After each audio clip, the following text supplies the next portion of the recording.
Muy buenas tardes a todos. Sean bienvenidos a otra edición de Charlas sobre Historia de México con edición de religiones.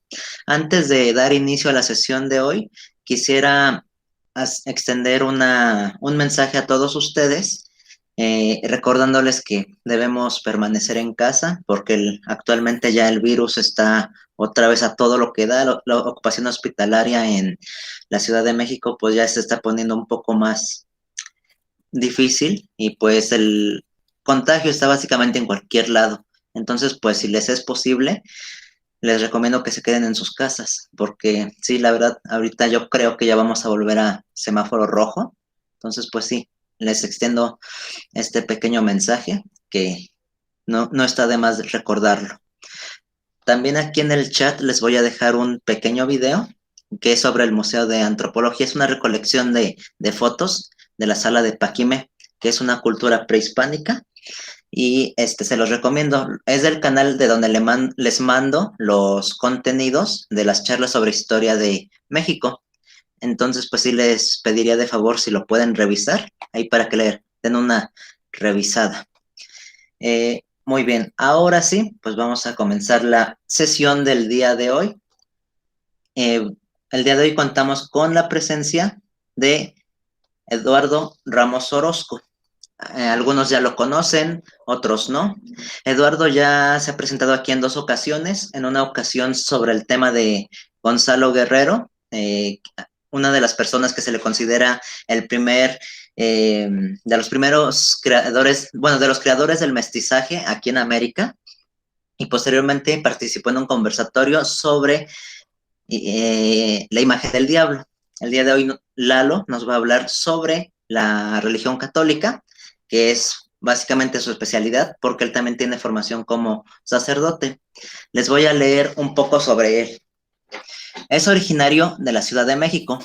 Es filósofo por la Universidad Católica Lumen Gentium, con una tesis titulada El problema de la dignidad humana, un enfoque desde Aristóteles y su praxis en Alonso de la Veracruz. Sus líneas de investigación como filósofo son la escolástica y la historia de la filosofía. Cuenta con un diplomado en arte sacro contemporáneo por la Universidad de Monterrey y la Universidad Pontificia Gregoriana. Realizó un diplomado en humanidades por la SEP y el Instituto de la Arquidiócesis de Monterrey. Participó en el año 2015 en Radio Crisol de Monterrey para cápsulas y debates sobre historia de la Iglesia en Italia durante el siglo XIX, tituladas Frente al semáforo. Ha participado en televisión junto con la doctora Noemí Cruz Cortés, una gran investigadora del México Antiguo, por cierto, y otros alumnos de la Facultad de Filosofía y Letras de la UNAM, en los debates sobre los 500 años de la conquista de México y Vivimos una cuarta transformación. Actualmente es pasante de la carrera en Historia por la Facultad de Filosofía y Letras de la UNAM, realizando una tesis titulada La santidad tangible, la hagiografía como problema histórico de los santos de la plena Edad Media. Sus líneas de interés como historiador son historia de la Iglesia, Edad Media e historia de las religiones. Bueno, esto es un poquito de lo mucho que hace Eduardo, porque tiene una trayectoria mucho más amplia. Y pues bueno, una vez más bienvenido, Lalo. Sabes que este espacio es para ti cada vez que lo requieras. Aquí estamos. Y pues bueno, te doy la palabra mientras voy cargando las diapositivas. Ok, gracias. Buena tarde, Fausto, y buena tarde a todo el auditorio que nos acompaña en esta tarde. Como al final de mi currículum vieron, mi tesis que estoy realizando tiene que ver con el tema del día de hoy. Esa concretamente me baso en la Edad Media, que es un tema que vamos a abordar en este momento, pero el tema de hoy se llama La santidad tangible, construcción del catolicismo desde sus santos y santas. Cuando Fausto me hizo la invitación para el tema de hoy, me dijo que era un tema general sobre el catolicismo. Entonces yo dije, historia de la iglesia y sobre todo del catolicismo no se puede resumir ni en un semestre, ni creo que en un año, sería como 4 años más o menos para ver realmente historia de la iglesia. Y a partir de ahí decidí enfocarme en un tema muy específico que son los santos, el culto de personas que se le da, y cómo es que la iglesia se fue construyendo y fortificando durante los siglos hasta la actualidad, ¿no? Y la mayoría o una parte de aquí del auditorio pues es católico, entonces sabe a lo que me refiero de santos como Antonio de Padua, a todos estos famosos que se les da culto.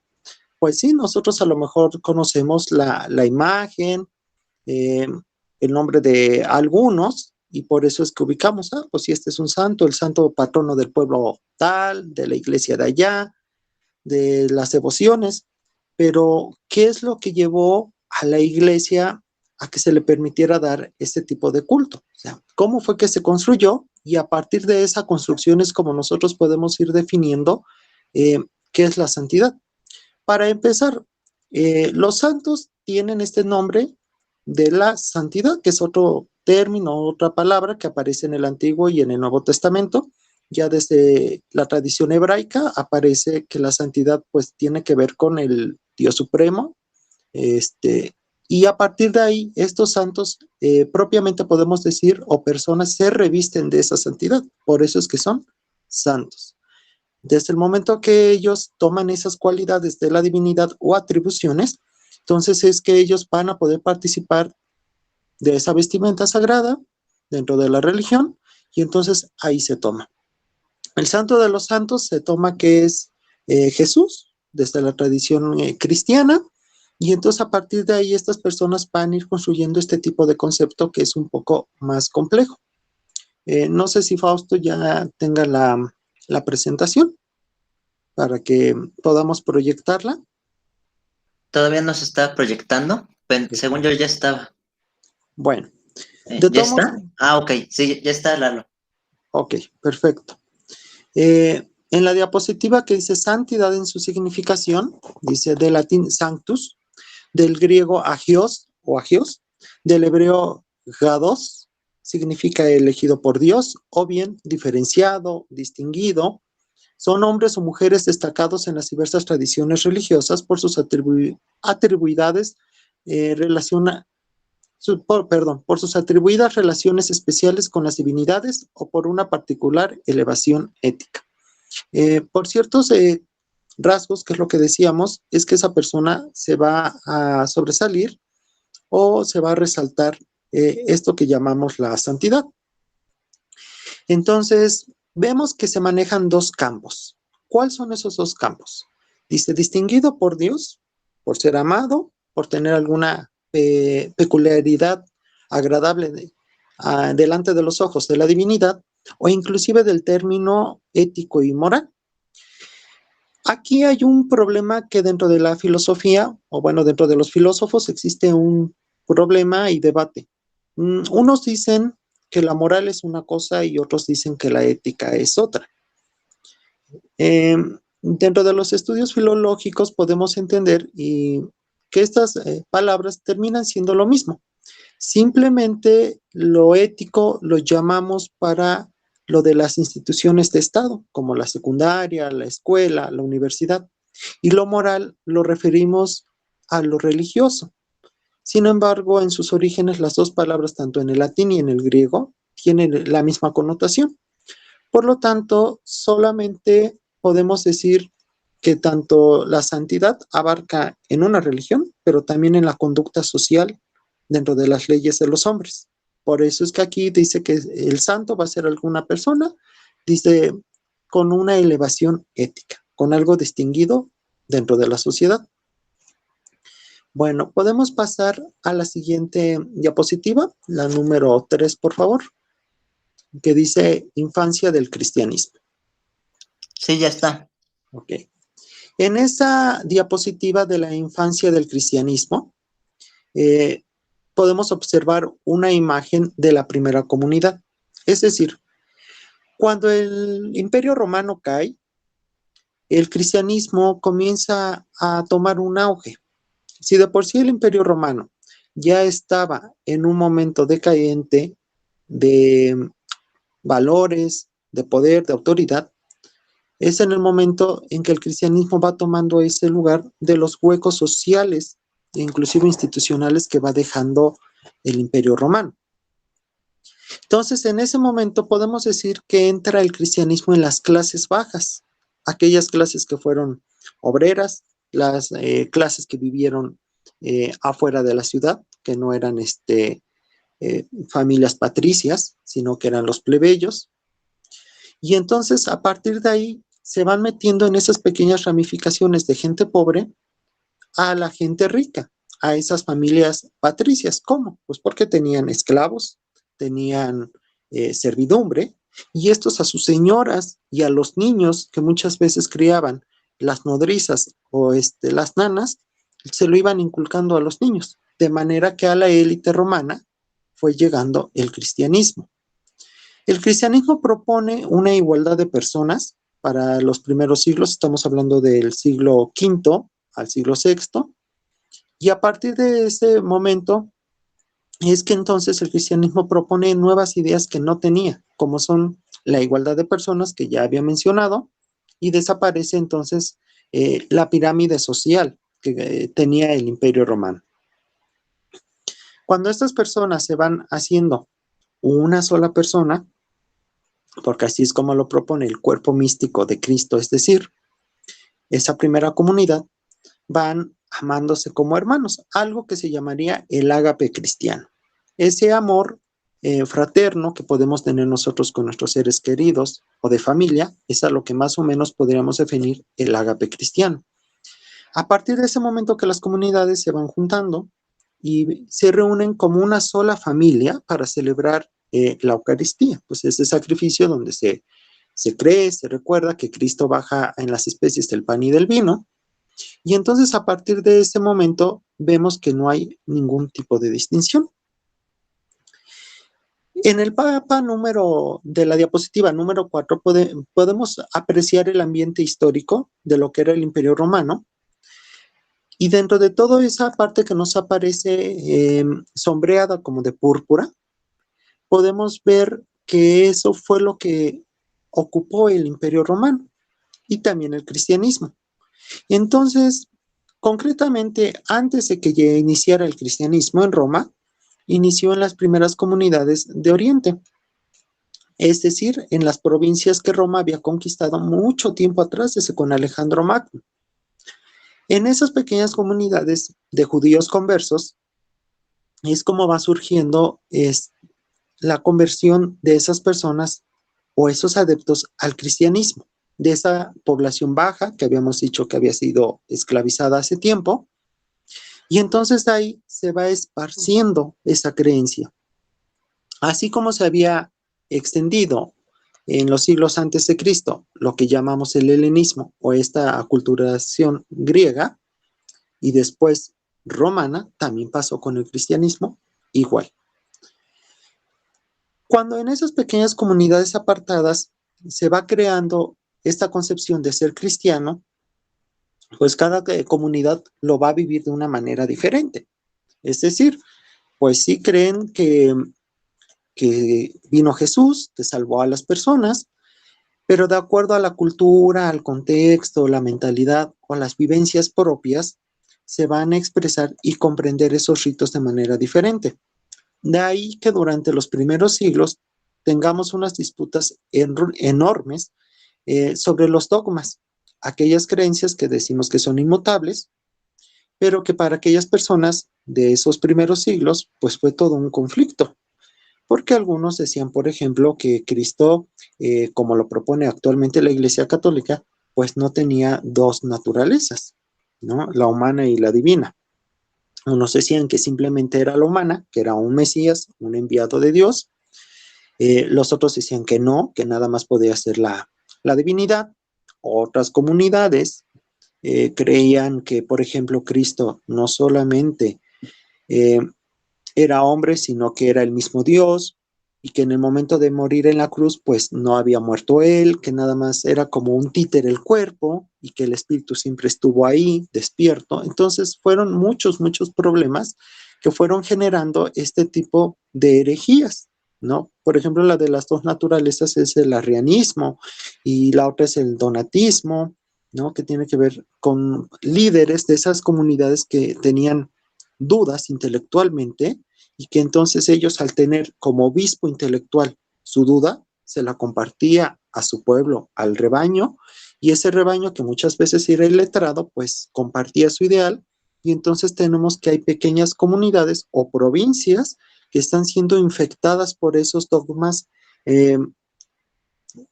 cambiados o transgiversados por estos pensamientos e ideales de las personas. Y esto no solamente va a afectar los dogmas o las normas de la creencia cristiana elemental, sino que también va a ir afectando lo que llamamos esa creencia de los santos. Va a ser lo mismo. Para que una persona sea admitida, como vamos a ver un poquito más adelante, va a ser todo un reto, porque unos van a pensar una cosa de la santidad, otros van a pensar de otra. Y entonces esto va a ir generando sus propios contextos de acuerdo a estos lugares que fueron aceptando el cristianismo y practicándolo de manera particular y peculiar.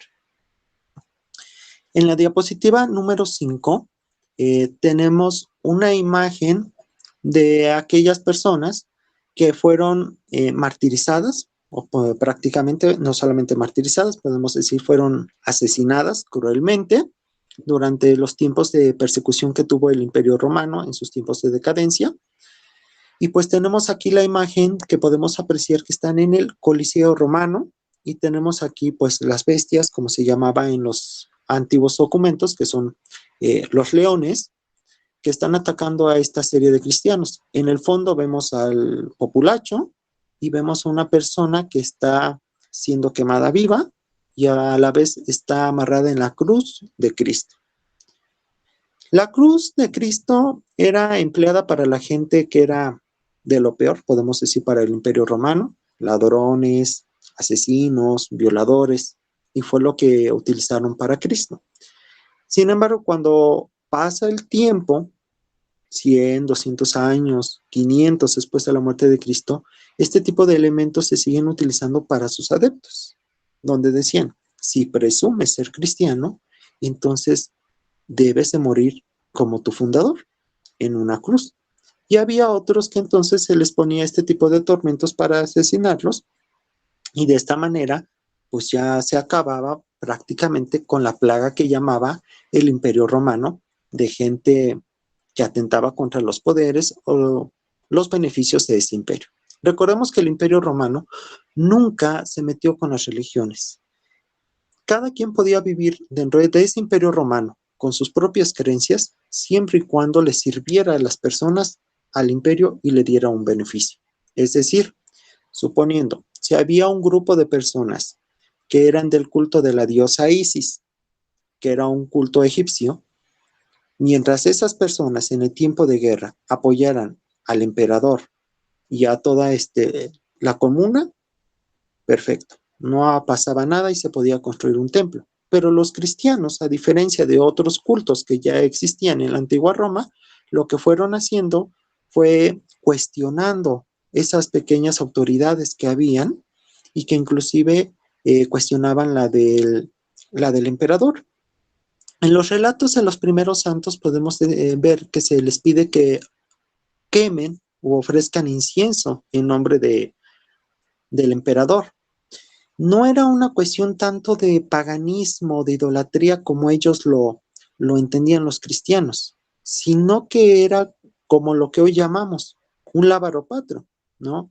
Es decir, nos piden los lunes, cuando vamos en nivel básico aquí en nuestro país, saludar a la bandera, pues ponemos nuestra mano así en el pecho y ya estamos haciendo honores a los lábaros patrios. Entonces, cuando se le pedía a los cristianos quemar incienso en nombre del emperador, simplemente se pedía hacer un lábaro patrio, pero ellos lo entendían como si lo fueran a adorar. Entonces, ellos también fueron interpretando su religión cristiana y a la vez la religión y el poder del imperio de otra manera. Por lo tanto, el imperio, al ver que estaba atentando contra sus propias leyes, pues es cuando decide mejor perseguirlos. Y estas persecuciones se fueron dando pausadamente. Fueron tan pausadas que pues hay periodos que hubo tiempos muy breves de paz, que fueron 50, 100 años. las persecuciones del emperador Valeriano, Diocleciano, ¿no? Entonces son las más conocidas y las que tuvieron más fuerza en contra de esas comunidades cristianas. En la diapositiva número 6 podemos observar que dice mártir. Lo puse muy breve. ¿Y qué es lo que dice mártir? Persona que sufre pruebas e iniquidades. Las pruebas, pues podemos ver como veíamos anteriormente, antes de asesinar a la persona, porque no era tanto el propósito del Imperio Romano asesinar, se buscaba ponerle cierto tipo de pruebas, ¿no?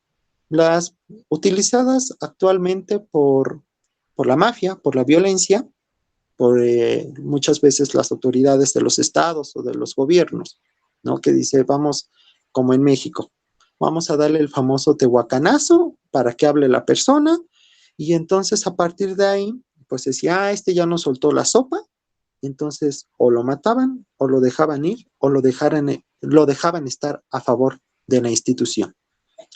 Entonces, lo que hacía el Imperio Romano, porque no le convenía, como sabíamos, perder gente, porque el perder gente era perder elementos para la guerra y manos de trabajo dentro del imperio, entonces buscaban de qué manera hacerlos desistir o meterles miedo. Y ese miedo, ¿cómo podía suceder? Pues precisamente por esas pruebas. Cuando la persona de las primeras comunidades cristianas, hombre o mujer, si le decía, ¿sabes qué? Sigues juntándote en bolita o en las cuevas que hoy llamamos catacumbas o en alguna casa clandestinamente a orar, a celebrar la Eucaristía, pues entonces si te encontramos te vamos a multar. Y ya ponían con mano de obra, con cierto valor monetario. Si la gente persistía en esas prácticas, se les tomaba presos y ahí se les interrogaba. Y ya entonces volvía el momento de interrogárseles sobre su fidelidad al emperador y a los lábaros patrios. Si él se aferraba que no, entonces se pasaba a otra prisión donde a la persona se le sometía a tormentos como las fieras.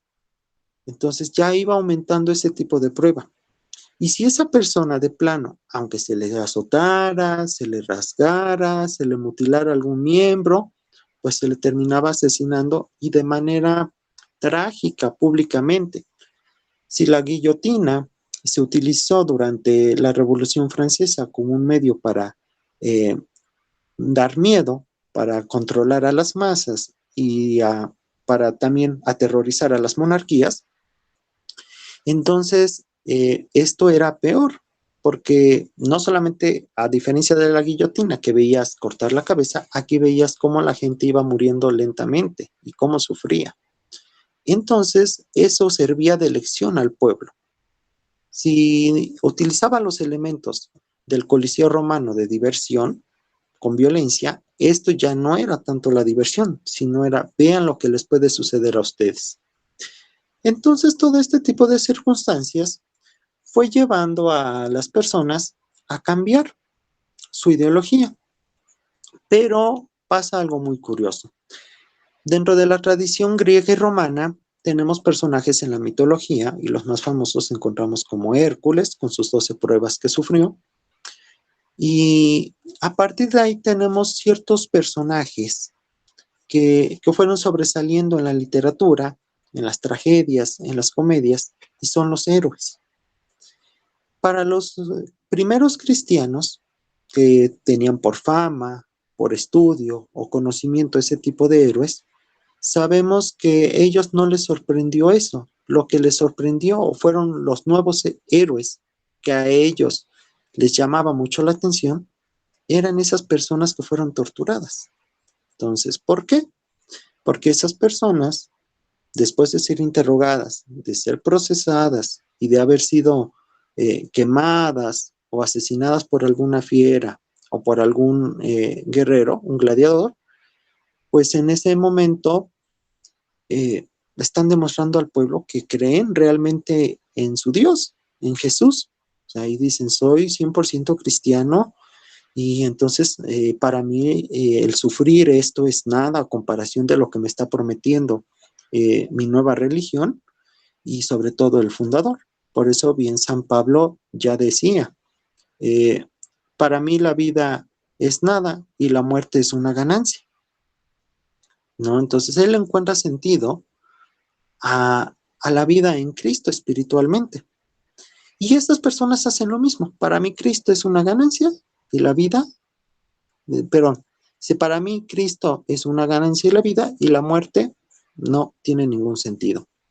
Desde ese momento, estas personas que todavía quedan vivas, a estas personas que han muerto los empiezan a ver pues como sus verdaderos héroes, como un salvavidas dentro de ese mar social que se iba ahogando en divisiones.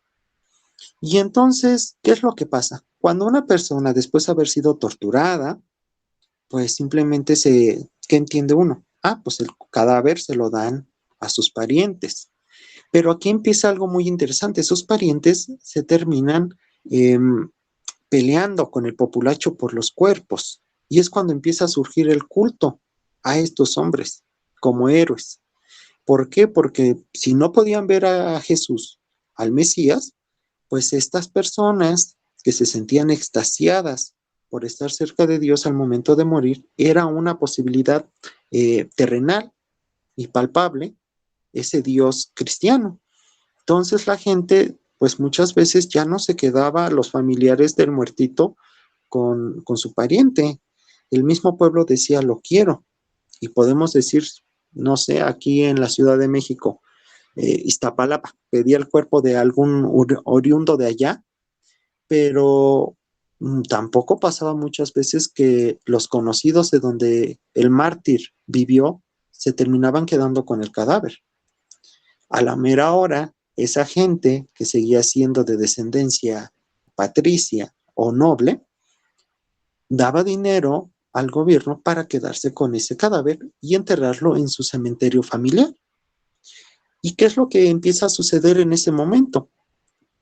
Que lo que llamamos reliquias o los restos de esos personajes que murieron como héroes terminan monopolizándose y haciéndose una mafia.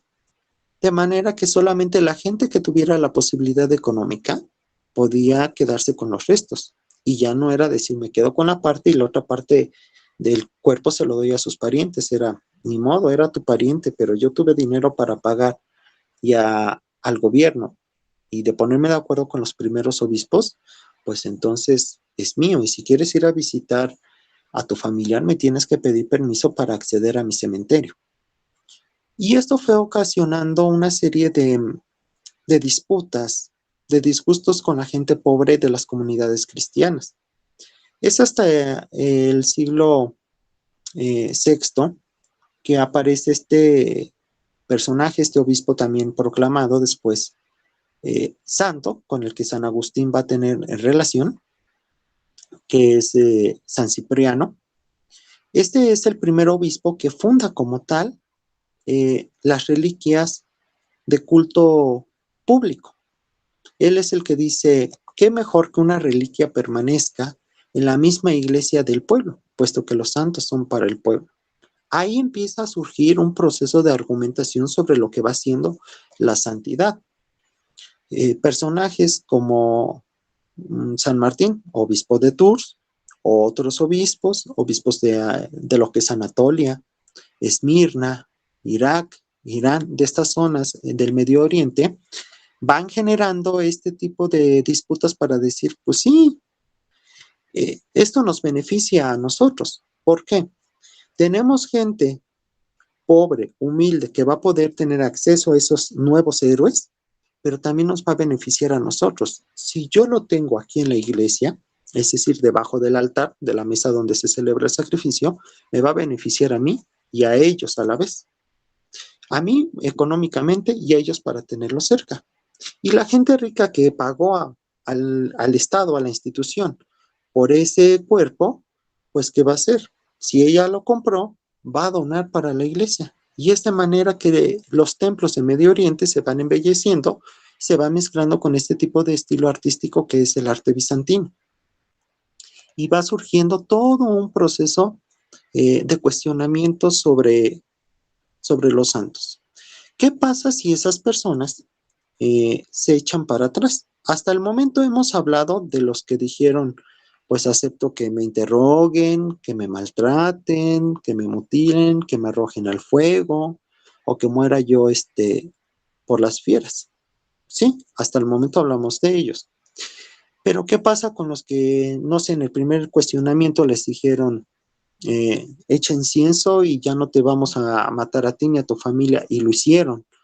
O los que después de haber sido torturados dijeron, ya no lo vuelvo a hacer, siguieron practicando el cristianismo, pero fueron más cautelosos. O los que ya cuando iban a ser arrojados a las fieras dijeron, pues de plano sí me rindo y me doy. Hasta el momento en que iban siendo probados por el pueblo, eran unos héroes. Ah, ya los aprendieron. Ah, ya los torturaron. Ah, son un ejemplo para seguir. Pero en el momento en que ellos decían, pues de plano tengo mucho miedo y no aguanto las amenazas ni las torturas y decido callarme o echarme para atrás, en ese momento la misma comunidad de cristianos que hacían el ágape, esa reunión familiar, los terminaban rechazando y los repudiaban. Y no solamente es decir, yo vivo en un pequeño poblado y me van a dejar de hablar. No, sino que también los expulsan de las comunidades. Y muchas veces no el expulsarlos o el exilio tenía que retirarse uno de un lugar para irse a otro, sino la manera más trágica, horrible de exiliarlos era a partir del momento en que no se les invitaba a misa, no se les daba la paz y no se les dirigía la palabra para los buenos días. De esa manera era que se les expulsaba o se les repudiaba, lo que la iglesia después va a llamar anatema, que significa quitar a la persona la gracia de Dios por completo. Entonces, de esa manera era que había un contraste y una euforia. Si tú te rindes, pues ya no te vamos a creer en ti ni vas a ser un ejemplo, al contrario, te vamos a repudiar, aunque hayas estado 2 meses, unas semanas en la cárcel, aunque te hayan azotado, torturado, pero como a la mera hora te rendiste, ya no eres nada para nosotros. Sin embargo, aquellos que siguen muriendo y que terminan dando la vida, para nosotros son un ejemplo y eso son la verdadera gloria de un cristiano. Y todo este tipo de cuestiones van a forjar lo que fue las primeras comunidades paleocristianas. Para la Edad Media, tenemos que ya cuando estas provincias completamente se fragmentaron y van creándose unos imperios, unas coronas, monarquías, lo que conocemos reinados, marquesados, duquesados, condados, todo este tipo de lugares van a ir adquiriendo un tipo de religión un poco más universal. Ya no va a ser lo que cada comunidad va a ir viviendo, sino que es a partir de todos estos elementos previos y las experiencias de que cada comunidad entendía la santidad de una manera, otros la entendían de otra o practicaban el cristianismo de muchas, lo que busca una monarquía es unificar a todo su pueblo. Entonces, al tener el pacto con la iglesia desde Carlomagno y su coronación en el año 800, es que entonces la iglesia también va buscando su unificación, haciendo que todo sea igual o parecido en las tierras que la iglesia va teniendo pacto con los monarcas. Y entonces los santos aquí en este siglo ya no solamente van a pedir los requisitos de valentía. ¿Por qué? Porque el martirio ya desapareció prácticamente para este tiempo. Ya no hay un imperio romano que ataque contra las instituciones. Ahora tenemos monarquías que son las primeras en promover el cristianismo, porque ya pasaron muchos tiempos de proceso y de aceptación de Constantino, que aprobó el cristianismo en el año 300. Entonces, aquí ya en el año 800, que ya vamos a pasar hacia el año 1000, en ese tiempo de la historia, pues ya hay otras circunstancias y otras peculiaridades. Y aquí lo que interesa ya es el pacto que tiene Iglesia con la corona. Tú me das almas para Cristo y yo te doy guerreros para tu reino, para la expansión. Entonces, hay otros intereses. El cristianismo ya no son esas pequeñas comunidades que se está escondiendo en las casitas, en las catacumbas. Ya es una institución establecida y que va teniendo poder y prestigio. Y lo interesante es que aquí ya no la va a respaldar tanto los dogmas, sino el prestigio de los siglos. Muchas instituciones adquieren un prestigio por el tiempo que llevan levantadas. Y entonces, eso es lo que va surgiendo. Y así como va surgiendo, las normativas para que una persona sea santa van cambiando. Aquí ya son las buenas obras que van a definir a la santidad. Y por eso es que entonces nosotros comenzamos a tener... Lalo, disculpa, ¿en qué diapositiva vamos? No me has dicho que En cambie. la 8. ¿En la última? En la 8. ¿Cuál es el título? Santidad regia. Santidad. Ok, sí, porque no me habías dicho y no le habíamos cambiado. Bueno, ahí está. Entonces, la iglesia, a partir de ese momento, es que va a promover la santidad con ciertos elementos. Como decía, ya no hay gente para perseguir, entonces ya no. ¿Cuáles son esos elementos para que haya santos? ¿Por qué? Porque aquí ya los santos, como apreciamos en esa diapositiva, tenemos santos monarcas. Entonces, ellos no van a morir torturados, puesto que son el poder. Entonces, a partir de ese momento, se van pidiendo ciertos elementos. Como decía, son las buenas obras las que van a definir ese proceso de santidad. Y entonces, ¿qué es lo que pasa? Para este tiempo tenemos las llamadas reliquias que en algún momento mencioné hace rato. ¿Y qué son las reliquias? Pues dice uno, los restos o el cadáver de la persona que se cree que es santa, que es escogida por Dios. Pero para esto hay tres tipos o tres rangos de reliquias. La de primer grado se va a referir cuando sea algún miembro, algún órgano o parte de material del cuerpo del santo. La de segundo grado va a ser algo que le pertenezca, como, no sé, un vestuario, una playera, podemos decir, un anillo, todo aquello, un zapato. Eso es de segundo grado. Y una reliquia de tercer grado es todo aquello que fue tocando la persona, que no se lo puso, pero que lo tocó, o que uno toma un paño, como este papelito que aparece aquí, y entonces yo lo froto sobre alguno de los restos de la persona de primero o de segundo grado, y esto al ser tocado por eso pasa como una reliquia de tercer grado. Son las más comunes. Durante la Edad Media comenzó ya no el monopolio de cristianismo primitivo, sino empezó un monopolio de comercio de reliquias. Y uno podía ir a la Galia, a Isla España, a Medio Oriente y encontraba uno una reliquia de algún santo de sepa Dios dónde. O venían los de Medio Oriente hacia la parte de Hispania, hacia Roma y traían reliquias allá. Y la nobleza de la Edad Media, dentro de sus oratorios o sus capillas personales, tenían una grande colección de reliquias. Y ya no solamente era también la acumulación material de oro o de piedras preciosas lo que generaba y mostraba tu riqueza y tu opulencia, sino también la cantidad de reliquias que tú habías conseguido de tierras muy lejanas. Entonces ahí empezaron a meterse serie de elementos, de reliquias al por mayor, o sea, teniendo en la actualidad inclusive 3 cabezas de San Juan Bautista, ¿no? Tenemos reliquias como el prepucio de Jesucristo, la leche de la Virgen petrificada en una piedra, ¿no? Y entonces todo este tipo de elementos generó leyendas, generó misticismo y generó también, pues, esta red de corrupción de reliquias. En la diapositiva 9 tenemos a una santa peculiar, Santa Isabel de Portugal, también esta reina que se caracterizó por sus buenas obras. San Luis, rey de Francia, también le tocó las cruzadas, como veíamos anteriormente su imagen está en un caballo, en una espada. A él se le define por su gobernación razonable,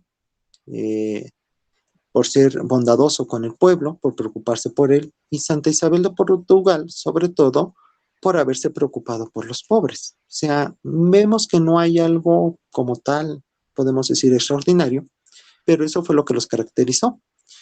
Los santos de la Edad Media fueron adquiriendo ciertos elementos, sí de bondad, sí de predicación. Hubo mártires, sí, ciertamente, por grupos de gente salvaje o asesinos, como San Pedro de Verona, que fue asesinado con un hacha en la cabeza por gente que se resistía a la predicación del fraile dominico, pero ya no era tanto la violencia lo que iba representando este tipo de elementos.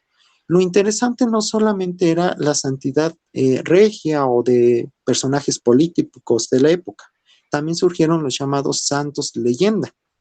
En la diapositiva 10, como podemos apreciar, aparece un personaje muy curioso. No sé si ya puedan ver la diapositiva 10, pero ahí aparece una especie de mujer, pero a la vez es como un hombre.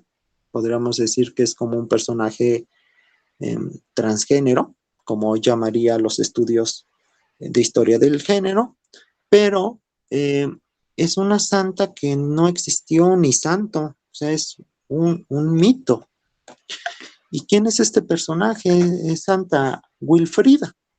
Santa Wilfrida, o como se le tradujo al español Santa Librada, era todo un mito. No se cree, no tenemos fecha exacta tampoco del año en que se le empezó a venerar, pero esta mujer, dicen, o se cuenta en estas leyendas, que era una mujer muy bella de allá de Venecia. Entonces, en el momento en que ella era muy bella y quería conservar su virginidad porque se había consagrado al Señor, había muchos hombres mercaderes que llegaban ahí a traficar en Venecia y la iban a tomar a la fuerza por esposa. Entonces ella tenía tanto miedo de romper contra su voto de castidad que le rogó a Dios que la hiciera horrenda. Y entonces la leyenda cuenta pues que era ella una mujer bella y al día siguiente amanece como una mujer barbuda. Eso es lo que cuenta la leyenda que llegó aquí en México en periodo de la Nueva España en el siglo XVII, pero que realmente por los estudios que se han hecho, por el origen de la imagen y el antecedente, pues era un Cristo que habían traído unos comerciantes de Oriente que le habían dicho a los venecianos que era un Cristo muy querido, que era muy hermoso, que a comparación de otros que era feo, y que lo cuidaran mucho, que le dieran culto. Pero como no entendían las lenguas, pues los de lengua italiana entendieron eso, lo que ellos les dio a entender. Después llegaron a comerciar con la parte este de Europa y de España llegó aquí a la Nueva España, hoy México, pues con esta historia de Santa Wilfrida y después traducida como Santa Librada y con toda esta serie de elementos, lo que hoy llamaríamos un teléfono descompuesto. Entonces, durante la Edad Media surgieron muchos mitos, surgieron cosas que eran verdad, cosas que no. Hay santos, por ejemplo, como San Cristóbal, que nunca existió. Todos estos santos que no se pudieron comprobar históricamente ni por fuentes ni por demás, desaparecieron. Ya hasta el año de 1969-1970, con la reforma del Concilio Vaticano II que tiene la Iglesia, hace una reforma a su calendario litúrgico del santoral y suprime a todo este tipo de santos. Algunos santos se siguen utilizando hasta el día de hoy, pues por una cuestión de brujería, de misticismo, pero ya no son santos aprobados por la Iglesia. San Expedito, que de unos años para acá ha tenido un auge aquí en México, San Eustaquio, Caralampio, son personajes que no tienen ninguna comprobación. ¿Por qué los aceptó la Iglesia? Los aceptó por una cuestión. El magisterio de la Iglesia cree por magisterio, Sagrada Escritura y por tradición. Y muchos de esos santos en la Edad Media, donde no se preocupaban por un análisis riguroso, pues decían, es que en tal zona, en tal pueblo, en tal país o región, por tradición ya le daban culto. Y por eso lo admitieron. Y porque algún monarca también o agente de poder pudo haber dado una gran donación a la iglesia para que se aprobara.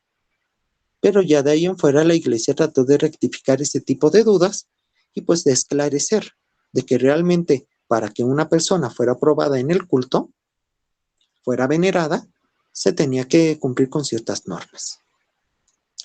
En la diapositiva número 11 tenemos la santidad del siglo XXI.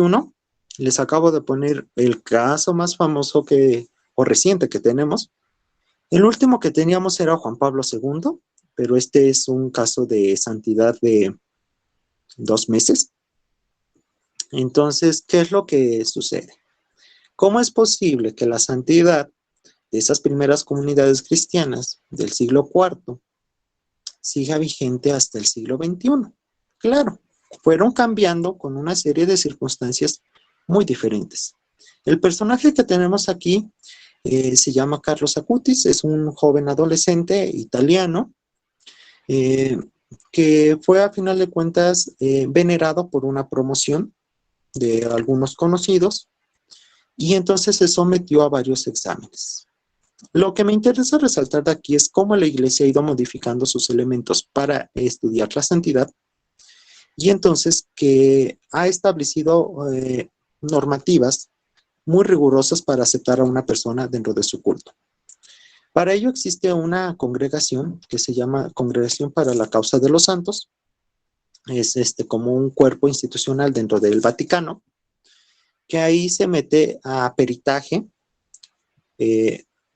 psicológicamente la persona, históricamente, jurídicamente dentro del derecho canónico y desde muchos aspectos, inclusive biológicamente, porque se llega a hacer la revisión o la autopsia de los cadáveres de esas personas. Cuando se habla que un cadáver se encuentra incorrupto, no necesariamente tiene que estar como el de nosotros. Sí se llega a descomponer, se llega a secar, se llega a hacer inclusive parecido al de las momias de Guanajuato, pero pues se conserva, no está completamente en putrefacción o no son solamente los huesos, son elementos de santidad que se busca que sea algo fuera de lo normal, que rompa contra las leyes de la física, pero también se pide el análisis histórico, en qué contexto vivió la persona, cómo fue, cómo se comportaba, realmente era ejemplarmente moral, como ciudadano, como miembro de familia, como cristiano, y que fuera una persona que psicológicamente también estuviera sana, sino que no tuviera alucinaciones o que fuera un fanático religioso. Todos estos elementos ha pedido la Iglesia, y no solamente desde el Concilio Vaticano II, sino que mucha gente promueve desde sus zonas, sus colonias, sus obispados, las diócesis, y después al Vaticano los casos que la Iglesia sigue descartando para no tratar de cometer lo que pasó en las primeras comunidades o en la Edad Media con los santos leyenda, sino de que realmente sea algo auténtico. Entonces, ya con el papado de Francisco, en el año 2017 se volvió a sacar una nueva reforma y exhortación sobre los elementos que debe de cumplir la causa de los santos. Y primero deben de hacerse el trámite diocesanamente, y a partir de ahí ya el obispo de la diócesis lo debe de postular ante el Vaticano. Pero claro, todos esos trámites tampoco son gratuitos, podemos decir. Para que un santo llegue al máximo rango de la veneración, pues se paga todo el proceso. ¿Por qué? Porque hay que pagarle a los historiadores, hay que pagarle a los peritos, a los médicos, a los juristas del Vaticano. Y entonces es un proceso que también llega a ser muy costoso por toda esta serie de empleados que contiene. Ahora, para entender ya completamente y concluir este tema de la santidad, recordemos que la santidad o los santos se veneran en 3 grados. Siervo de Dios o venerable, beato y el santo o santa, que son los títulos que recibe. El siervo de Dios es la postulación que hace uno localmente. El venerable es cuando el obispo diocesano permite que la persona se le dé un culto en esa zona local de la diócesis. ¿Por qué? Porque el obispo con otros sacerdotes y especialistas de la zona, pues les pareció bueno, coherente con lo que pide la iglesia. Cuando es beato, es cuando la persona ya alcanzó cierto estudio dentro del Vaticano, en la postulación. Inclusive se le atribuye que hizo un milagro. Un milagro es muy diferente a un favor. Mucha gente dice, suponiendo como estudiantes. Le voy a pedir al santo fulanito de tal que me haga el milagro de pasar la materia. Pues no, eso no es un milagro, es un favor dentro de la Iglesia Católica. El milagro tiene que ver con una enfermedad grave, no sé, cáncer terminal, lupus, leucemia, VIH, y que las personas se hayan curado de esa enfermedad, eso es el milagro. Para ser beato, la Iglesia es uno de los requisitos que pide. Y para ser santos, pues es precisamente cumplir el milagro como tal de la sanación de la persona o dos milagros de salud. En el caso de este joven Carlos Acutis, que se llama el santo de la Eucaristía, pues era un chico de la informática y entonces él creó ese milagro para curar a un niño que se encontraba acá en América Latina. Entonces es toda una serie de elementos que se van sometiendo y que la Iglesia, así como se fue refinando para consolidar su poder, para consolidar el prestigio y la fuerza que tiene a nivel mundial, también lo hizo con los santos. Fue un elemento, la santidad, que la ayudó a crecer, puesto que permitió, aunque se le llegó en algún momento a salir de las manos esa veneración de los santos, para llegar casi a hacer una adoración, que vendría siendo una herejía, puesto que a Dios solamente se le adora, que es lo que propone. Entonces dijo, bueno, es bueno, pero para ello tenemos que ir estudiándolo, ir puliendo y preparándolo de manera en diferenciar entre la adoración y la veneración de estos personajes, entre el santo y los que se revistieron de esa santidad de la divinidad. Por lo tanto, la santidad ha sido un término que se ha construido antropológicamente, históricamente y también jurídicamente. Con eso terminaría. Muchas gracias, Eduardo. Bastante interesante todo esto. Fíjate, tienes a todo el público al pendiente. Ya somos 24, imagínate, empezamos siendo 17. Ok, voy a detener la presentación. Ok. Y pues bueno, vamos a iniciar la sección de preguntas. Igual iniciamos un poquito tarde, ¿no? Así que pues no hay problema si terminamos un poquito más tarde. Vamos a ver, alguien que pida la palabra. Mariana Martínez nos dice, es que es el mejor historiador. Sí, Gracias, Mariana. en el aspecto de religión, de religión católica no conozco a alguien que se le parezca. Justamente por eso lo invité el día de hoy. Excelente explicación, nos dice Luis Javier. Muchas gracias. Ok, alguien que quiera pedir la palabra para alguna pregunta puntual o que guste escribirla, por favor, aquí en el chat. Cualquiera de las dos formas son válidas. Vamos a ver quién se anima. Lilia Velázquez. Adelante, Lilia. Sí, entonces eso de los santos, que del 67 al 70 o del 69 al 70 se eliminaron algunos, por decir, ya no hay ni santo, o si se eliminaron algunos, ya no hay santos ahora de que se festejen, o nuestra religión católica, pues yo no al 100, pero soy católica. Ok. Sí, nada más. Ok. Sí, mire, lo que sucede durante la reforma de Pablo VI es que tenemos algunos santos o algunas devociones, pues de personas que no tuvimos ninguna comprobación. Por ejemplo, uno de esos mitos que tenemos y que vamos a recordar en estas fechas es Juan Diego, ¿no? Sigue estando el cuestionamiento. No hay ningún registro, por ejemplo, de Juan Diego, pues en el archivo de Tultepec, allá en la iglesia. Y de estos santos, pues si vamos a buscarlos allá en Esmirna, en Sicilia, en regiones antiguas de Europa, no tenemos ningún rasgo de ellos, ni en fuente, ni en huesos. Un caso muy chistoso que no mencioné es el de Santa Rosalía, esta santa que se venera en Sicilia, allá en Italia, está muy cerca a su tumba de Palermo. pues siempre se creyó que esta joven se fue a vivir como ermitaña, a vivir oración y penitencia, y uno va a visitar la cueva donde estuvo Santa Rosalía. Entonces apenas científicos allá de Italia sometieron los restos que se tienen en veneración allá en Palermo de Santa Rosalía, y eran los restos de una cabra.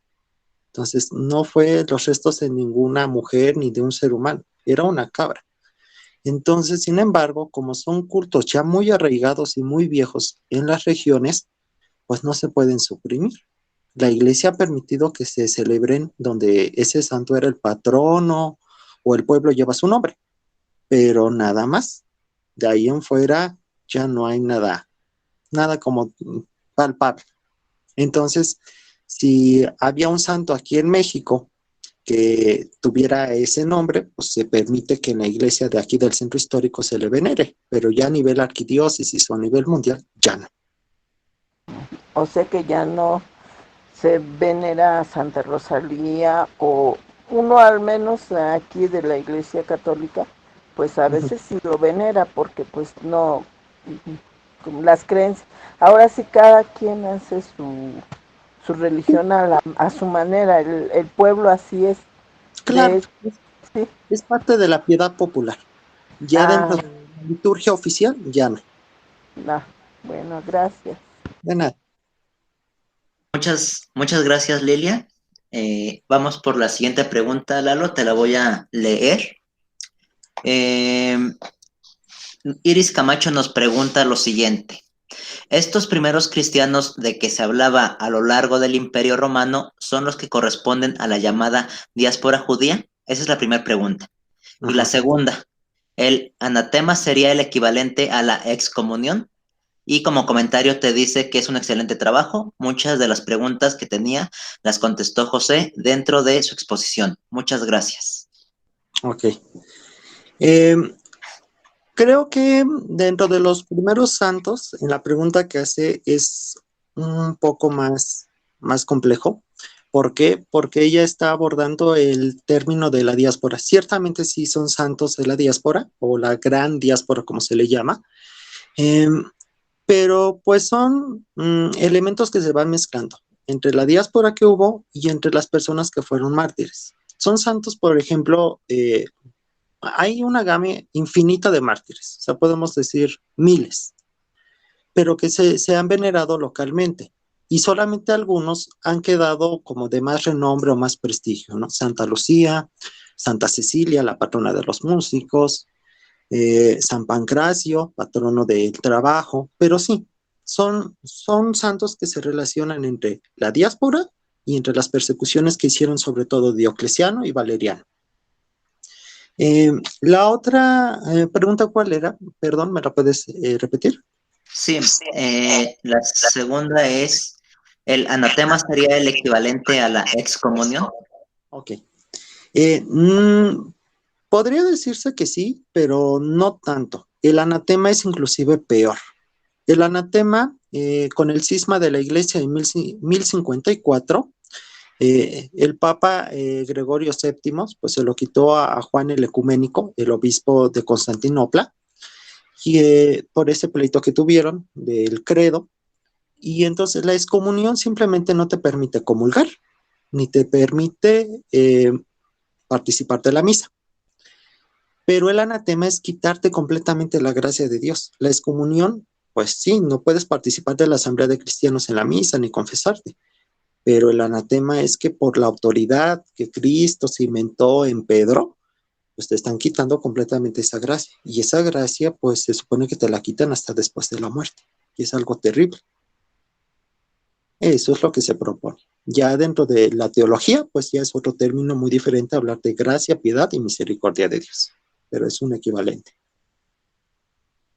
Perfecto, nos dice Iris que muchas gracias. Y también había un comentario también de Iris, se me había pasado. Dice, por cierto, como comentario respecto a lo de las reliquias particulares, recordé que Carlos Slim tiene muchas de ellas, aunque las expone en sus museos, tristemente son de su propiedad. Claro, sí. Este es el monopolio actual de las reliquias. Seguimos siendo tan medievalistas como en la plena Edad Media. definitivamente. Y bueno, aquí tenemos otra pregunta de Karime Laureano. ¿Qué opinas sobre el caso de la Virgen de Guadalupe? Excelente exposición. Bueno, hola Karim, te mando saludos. Este, pues el caso de la Virgen de Guadalupe es un tema muy complejo, ha sido trabajado bastante por Francisco de la Maza, Miguel León Portilla, eh, ¿quién más? Gorman, Francisco de la Maza, Cristina von Bingen, demasiados autores, de los que ahorita recuerdo. Pero creo que lo importante, pues sí, podemos decir que a lo mejor en estos tiempos es una época que se recuerda a la Virgen de Guadalupe, pero como yo en algún momento sostenía con un dominico esta conversación, puede ser un invento, una construcción histórica, iconográfica muy buena, porque logró su discurso, pero más que allá lo importante es, sigue siendo un elemento cristiano, no es tan malo el que haya aparecido o haya sido elaborado por personas humanas. Lo importante o lo que debemos aplaudir es que logró su objetivo. Para los cristianos españoles, representar a María dentro del cristianismo, y para los indígenas ser el códice, pues, que ellos buscaban de salvación. Entonces, es un elemento muy bueno y pues lo debemos de seguir asumiendo como parte de nuestra identidad nacional, independientemente de nuestras creencias religiosas. Perfecto. Que por cierto, aprovecho que hablan sobre la Virgen porque el 11 de diciembre vamos a tener una transmisión especial por parte de los que hacemos pilares sobre la imagen de la Virgen de Guadalupe. Será transmitido por el Facebook oficial de Pilares Ciudad de México y vamos a abordar la Virgen desde el aspecto histórico. Ahí por si nos gustan seguirnos a las 7 de la noche. Ahí para que lo vayan apartando. Igual tú, Lalo, me gustaría saber tu opinión del trabajo que unos compañeros van a hacer. Esta vez yo no voy a participar, yo nada más voy a moderar, pero pues ojalá y puedas tú también verlo. Sí. Ahí para que después de tu humilde opinión, ¿te parece? Muy bien, me parece que antes de Carlos Jesús pidió la palabra Carlos Romero. Carlos Romero. Adelante. Hola, ¿qué tal? Buenas noches. O bueno, todavía son tardes, ya se ve oscuro por acá. Pues, mira, la pregunta relacionada cuando estábamos hablando de los romanos, ya ves que comentabas de que en este caso los cristianos, pues, a veces no hacían cosas que se les pedían, en este caso, por ejemplo, lo del incienso y porque pues, pensaban que ellos querían, en este caso, como que los adoraran de alguna forma. Pero mi pregunta va enfocada en lo siguiente. Ya ves que también mencionaste, y de hecho se escribe de que pues fueron perseguidos durante mucho tiempo, 50, 100 años, ¿no? Se les pudo dejar libres. Pero me pregunto si en este caso la persecución se pudo haber dado por el hecho de que ellos se percibieran, o sea, no ellos mismos, sino en este caso los emperadores o toda esta gente que se encontraba ahora sí que en lo más alto, pudieran verlos como mártires. ¿Por qué lo digo? Porque en este caso, digamos, de todos los emperadores que de alguna manera lo persiguieron y aunque de cierta forma, no, Constantino, no sé quién, creo que no sé en cuánto tiempo ya les dijeron que ya no había persecución, pero de alguna manera sí se siguió la persecución. Pero digamos, Marco Aurelio hasta mandó a escribir, no sé si fue como tal los Celso, pero que escribieron algo con respecto a los cristianos, como anticristianos, del por qué. Y en este caso con Celso, yo lo veo como si fuera él, en este caso, como la parte mental, o sea, del por qué no creen los cristianos. Entonces mi pregunta va enfocada en eso, si era eso porque los hacían o los percibían como que se querían hacer los mártires como tal. Es todo, gracias. Ok, mira, ciertamente, como decíamos, hubo pequeños años de paz, donde se llevó a cabo toda esta cuestión de las personas, pero sí, va más por ahí, más que el elemento del avaro patrio, también hubo una justificación, y no lo dije al principio, pero era importante. El cristianismo, antes de ser una institución y ser aprobada con el Edicto de Tesalónica y la aprobación de Constantino, eh, era una secta. Entonces esa secta también se fue aferrando a sus ideas y, como había dicho yo, en cada región, pues la verdad había cada loquito, ¿no? Entonces, que decía, pues que yo sí me quiero morir, y había otros que decían no, pero pues les tocaba morirse. Entonces esas personas fueron creando pues su religión de una manera tan específica que muchos hablan y se refieren ciertamente en esos tratados muy despectivamente. Dicen, es que estos están enfermitos, estos cuates. Y empiezan a hablar, no, pues es que los cristianos. Flavio Josefo, inclusive en su libro sobre la guerra judía, habla pues de un tal Cristo, pero también no, como que no le parece, este cuate está sacado de onda. Entonces, sí, Celso tiene, Marco Aurelio tiene un tipo de referencia, y pues hay varios escritores romanos de esa época que los mencionan de una manera muy, muy negativa. ¿Pero por qué? Porque también su conducta se volvía fanática, aferrada, como lo de los lábaros patrios. No sé si respondí. Sí. Ok. Muy bien. Gracias, Carlos Romero. Y vamos con la última pregunta, mientras yo respondo acá otra que me hacen en el chat. Carlos Jesús nos dice, yo tengo una pregunta. ¿Qué tan cierto es que la Iglesia Católica suplantó dioses de las antiguas civilizaciones prehispánicas con santos inventados para poder influir más fácilmente sobre la descendencia de dichas civilizaciones? A lo mejor me salgo un poco del tema principal, pero tengo interés en tu opinión.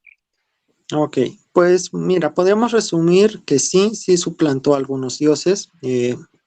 No es que haya dado culto como tal a esos antiguos dioses, sino que utilizó elementos parecidos de esos antiguos dioses para que aceptaran a los santos o algunos.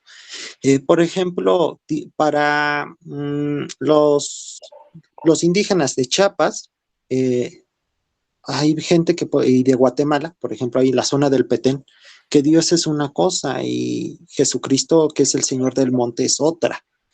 Los franciscanos, cuando llegaron aquí a México, Tenochtitlán, en Chapultepec había un culto a Tlaloc. Por eso es que vemos que los frailes tienen una vestimenta azul y una bolsita, que era propia de los sacerdotes mexicas. Entonces había un culto en Chapultepec, ahí en el lago, antes de que fuera artificial, uno que ya no existe, que está seco. Entonces se suplantó ahí el culto de este dios de agua por San Juan Bautista, que es otro dios del agua. Por ejemplo, nos vamos a ir un poquito más lejos, allá en los países nórdicos, en la cultura celta, pues el culto de la diosa Brigitte se suprimió por el de Santa Brígida, esta fundadora de la orden monástica. Y también ahí en esa zona se suplantó el de la diosa madre por la Virgen de la Candelaria. Es un tema muy extenso, pero, o sea, sí, realmente suplantaron unos, a ver si lo taparon con otros elementos, y pues ya fueron haciendo esa sincretización o esa fusión de cultos, donde terminó perdurando el cristianismo, pero pues con ciertas prácticas, como le explicábamos a Lilia, paganas, pero de piedad popular. Es decir, el clero no las practicaba, pero el pueblo lo hacía desde sus casas. Perfecto. Espero que haya quedado respondida la pregunta, Carlos. Pues bueno, ya para concluir, pues Lalo, te doy las gracias una vez más por... Dice Carlos que sí se respondió.